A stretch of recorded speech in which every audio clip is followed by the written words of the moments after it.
What made you call in a favor you swore you'd never use? My 6-year-old daughter Pia came back from her dad's house with chunks of hair missing. I found her in the bathroom at 3 a.m. with safety scissors, cutting more off.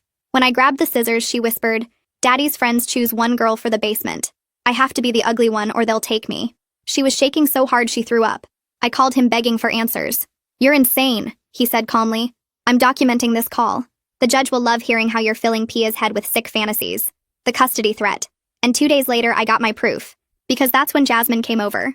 Jasmine was one of my ex's 7 daughters that he had with 5 different women, all with weekend custody arrangements. And she came over with chunks of hair missing. Her mom mentioned Jasmine kept saying Pia saved me, but wouldn't explain what that meant. That's when I realized this wasn't isolated to my daughter. I called every parent whose daughter visited my ex's house. 4 other girls had cut their hair in the past 2 months.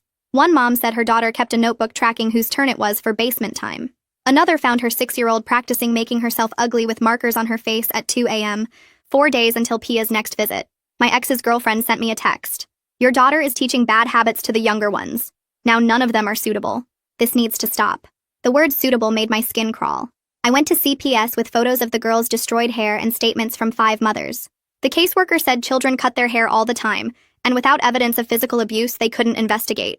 She actually wrote in her notes that I appeared to be coaching my daughter. 3 days wasted. One mother, Elizabeth, was my last hope. Her daughter Emily used to have the prettiest hair of all the girls, long blonde and past her waist. Emily got picked for the basement 2 months ago and hadn't been the same since. She slept under her bed, wouldn't let anyone bathe her, and drew pictures of stairs going down into darkness.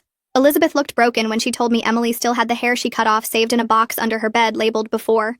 I had 3 days left and tried the police again. The officer actually smirked. "Little girls playing hairdresser isn't a crime, ma'am.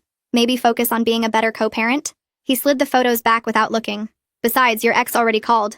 Said you might come in with wild stories." That night, Pia stood at the mirror touching the small amount of regrowth. "It's getting pretty again," she said matter-of-factly. "I'll have to go down next time." My phone buzzed. It was my lawyer. I begged him to tell the judge I was sick, in an accident, detained, any lie that would let me keep her home Friday. He stayed silent until I finished crying to say the words that broke me. If I didn't send Pia for her visit, I'd lose custody permanently. I had 24 hours to decide between contempt of court or sending my daughter back to that house. Pia gave me Jasmine's hair ribbon at breakfast. My hair grew back too fast last time. Jasmine had to go instead. The guilt in her 6-year-old voice broke me. 1 hour left and Pia gripped my hand in the car. What if I can't make myself ugly enough this time? When we pulled into his driveway, 2 other cars were already there. Selena climbed out first, 5 years old with blonde curls to her waist. Then Eve, 7 with beautiful dark hair. Pia saw them and started screaming. "Not them! They're too pretty!" I just smiled.